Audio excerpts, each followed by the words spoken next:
This is the Mercury Redstone. It's well known as the first rocket to ever put a US astronaut into space, and it was the result of a lot of work from a group of the smartest scientists in the world, backed by the full support of the US government and willed on by nearly the entire United States population.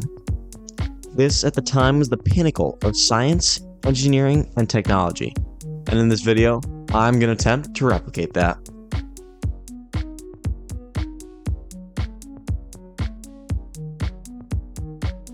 Alright, now it's kind of a given that the rocket that I'm going to be making will be a scaled down and a lot simpler version of this rocket that you can see. And some of you may be wondering how smooth brain like me is going to be able to basically do rocket science. Well, over my limited time in rocketry, I've been able to build up a few things that I know about rocketry, like, basic rocket stability and like how the engines work and the parachutes work. And I hope that through this video, at least my goal is that I can convey the best way that I can possible, as well as I want to build this rocket and tell the real story of the Mercury Redstone, because that is also a really awesome story that you can see. Okay, so I've launched quite a few rockets in my day, and this is probably one of the first ones that I've built from scratch with trying to make a scale replica of anything. And I'm gonna be 100% honest with you, a lot of the rockets that I build do not come back in one piece, and that is something that I would love to change. So how I'm gonna be doing this is basically do less of like a Kerbal approach, if you guys get what I'm saying there, with just kind of throw stuff on there, boosters, more glue, whatever it takes, and be more planned and precise with the rocket that I'm making. And I'm gonna be starting by just looking at the blueprints from the Mercury Redstone itself. So I started by researching the blueprints of the Mercury Redstone, and I wanted the scaling to be as close to perfect as possible, because trust me, nothing looks worse than an improportionate scaled rocket. And here's an example of that right there. Once I printed that out, the first step to designing and building anything is usually in CAD. So for my CAD software, it wasn't really like traditional CAD. I just used OpenRocket, which OpenRocket is an awesome program, and I highly suggest using it for anybody who wants to build a model rocket, whether it's a scale rocket, or you're using just a kit, it doesn't matter, or if you're building from scratch like I am. All of these things will help because OpenRocket helps you simulate what engines you want and what the flight's going to look like. It's super, super useful, and we're going to get a lot into that during this video. Okay, I started with a scale cardboard tube that acts as the base of the rocket and added everything in a rough scale of the rocket. You can see here that this weird nose cone thing is at the front, and this represents the launch escape system seen here on the real rocket. Once I had all the basics modeled up, I added the density of each material, and most notably is the PLA plastic for the density of the parts that I would 3D print. You can see the nose cone, capsule, the fins, etc., right? So I'm going to try and go really quick here because I don't want to waste your time on this, but this is our center of gravity or center of mass, right? This is what we always think of when, you balance the rocket on your finger, and this is where it balances perfectly. That's one way that you can find the center of mass or center of gravity. And this right here, this red dot, is the center of pressure, or the center of area is another word for it. And this is basically where all the aerodynamic forces average out. So this is all where all the mass averages, and this is where all the pressure or area is, right? One way you can find this is you can make a cardboard, like a 2D cutout of your rocket. This is very rudimentary, but I'm pretty sure it works. And it's where you make a cardboard cutout of your rocket and then balance it, because then there's no weight like this heavy motor mount or the nose cone or anything like that. It's just purely based on the center of area. So then you can find that. The most important thing with these rockets is you need to have the center of pressure behind the center of mass, because it's going to push the rocket back whichever way. So if the rocket starts to tumble, like the nose cone goes down, this will push it back, and the nose cone will go back into the wind. This often happens, and it's called weather vaning. But when you think of a weather vane and it pushes itself into the wind, this rocket does exactly the same thing. So that's the most important thing about these, and that's really all you need to know about them. The next step is the simulation of the rocket, and this is really where OpenRocket excels. It's less of a CAD, more of a simulation software. But okay, the next thing we're going to be talking about is basically this graph, which is a simulation that we can run in OpenRocket. Like we said, it's super good at simulations like this, so this is perfect for what we're looking for. And what I'm looking for here is the apogee, right, which is this green line where it crosses this blue line. The blue line is our altitude in feet, and the apogee is the highest that our rocket will get. So that's why it's right here at the peak of the graph here.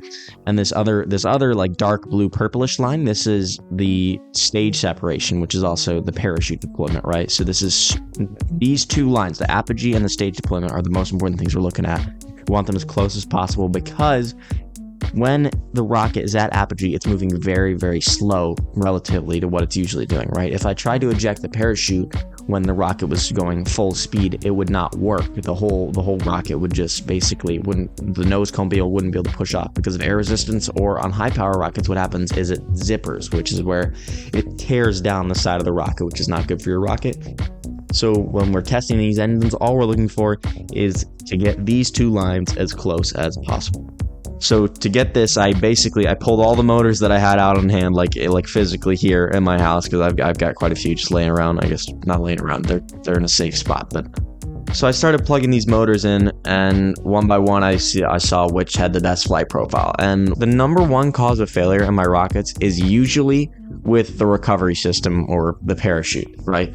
Because a lot of times I'll glue the nose cone on shut, and it just nosedives, or the engine ejects itself and it nosedives, which I'm gonna be honest, most of the time when my rockets fail, it is a nosedive. So quite the tragedy. All amateur rocket motors are classed with a letter and usually two corresponding numbers.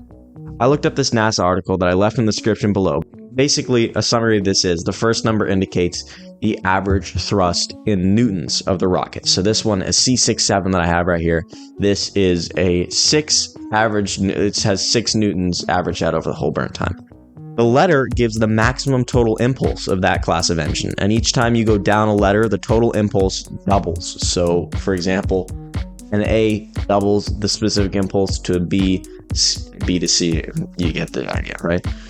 Okay, and finally, the last number stands for the seconds of delay before the ejection charge is fired. And this is honestly one of the most important ones that I'm going to be looking at here, as I said, because I want the apoapsis and ejection charge to be as close as possible. So I have this C67 right here, and given by the number, has 7 seconds till 7 seconds delay till the ejection charge fires, or it should be. It might be a little bit off of that. It's not exactly 7 seconds, but it's pretty close. So like I said, I just kept repeating the simulations till I got a good engine, which basically the engine that I got was a D something. Once I got that, it's pretty much it, and now it's time to actually build the rocket. First, I cut out this cardboard tube to the exact specifications that I modeled in OpenRocket. Next, I got some Mercury capital files off Thingiverse and scaled them to the rocket and began 3D printing them. Once I got all the parts together, I used some Mercury Redstone pictures off the internet and added on the basic decals to the best I could based on what I saw on the internet while everything was 3D printed. The last thing I needed to do, which is honestly the most important, is adding the recovery system and build the engine mount. So to do that, I used another cardboard tube as a case and some styrofoam rings as centering rings, basically to hold the engine in and keep it obviously centered. Once I was finished, I weighed everything on a kitchen scale, this is including the parachute as well, and updated our OpenRocket simulations because the weight was a little bit off our plan, probably because my guess is I added too much glue, which is not exactly a bad thing, but if we're talking about mass budget, it is a bad thing, but it's okay. I mentioned earlier on in the video that the most important thing for rocket stability is that the center of mass is above the center of pressure, so further toward the nose cone. I have a perfect way to test this, so let's go try it out. Okay, so I've got the rocket tied up to the string, and I've got it, and basically all we're literally going to do is we're going to start it backwards like this, and we're going to start spinning it counterclockwise like this, and if the rocket naturally turns itself back like this, it means that it's stable in the air, and you'll see it'll make a perfect loop. It's pretty simple.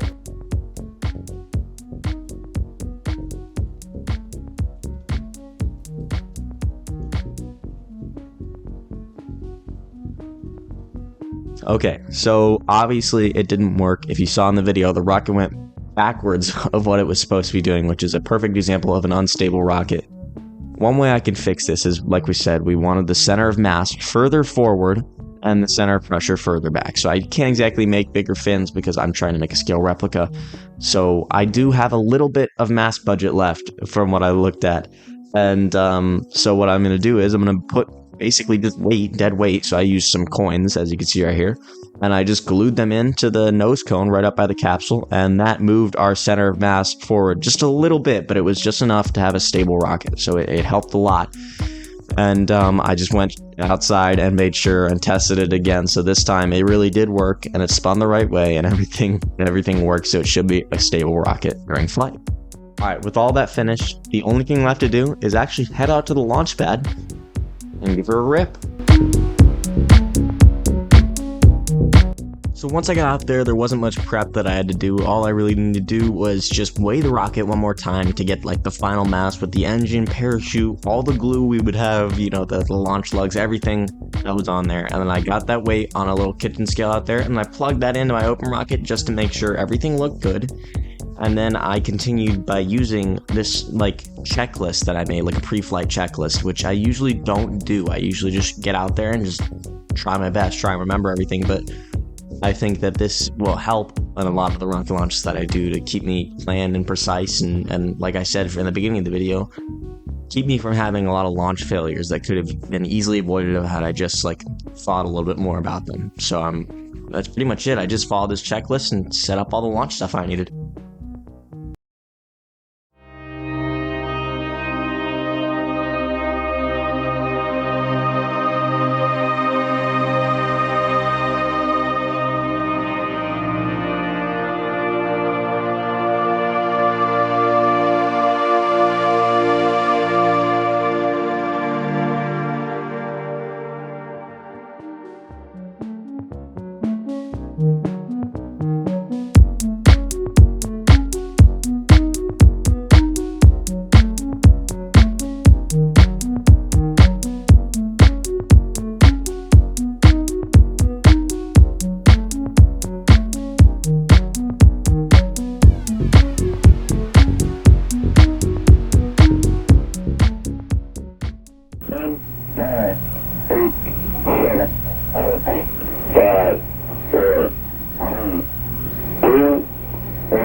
All right, lift off and the clock has started.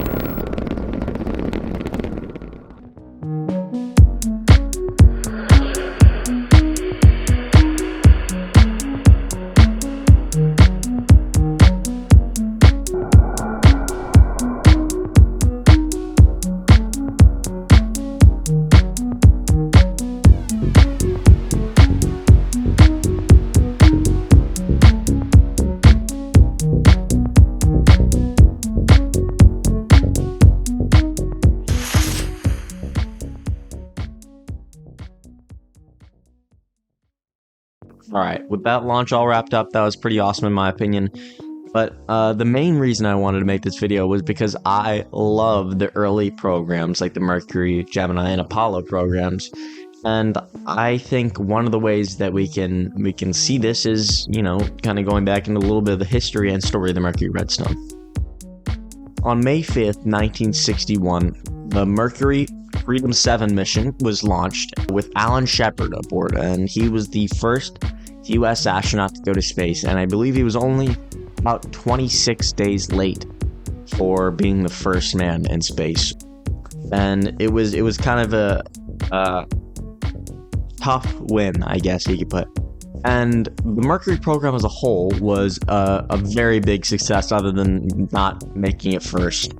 And it led to President Kennedy's speech, very famous, in 1962, just over a year later, I believe it was September 12th, where he says we choose to go to the moon. And from that jump, from him seeing one rocket, or well, not one, but like a few Mercury Redstone launches, jumping all the way and being, we're going to go to the moon, is truly inspirational. I believe that shows how incredible the technology and the people at NASA were for the Mercury Redstone and how that excelled. So, in kind of like a conclusion here, I think the Mercury Redstone was an awesome launch vehicle and definitely one of my favorites throughout history. And I'm very glad that I got to make a little replica of that and fly it and have this video. And in other news, though, I will be probably posting one more video this year, and it'll be like kind of like what we're looking forward to on this channel, because I definitely want to post a lot more. I really enjoyed making this video, and I think that it'd be pretty sweet to show what I think the plans are for the future. So look forward to that. And if you like this video, please like and subscribe. I know it's a pretty YouTube thing to say, but it really does help a lot, especially because I've got, like 25 subs. So pretty small channel, but we're going to be growing, I believe. And I'll see you guys in the next video.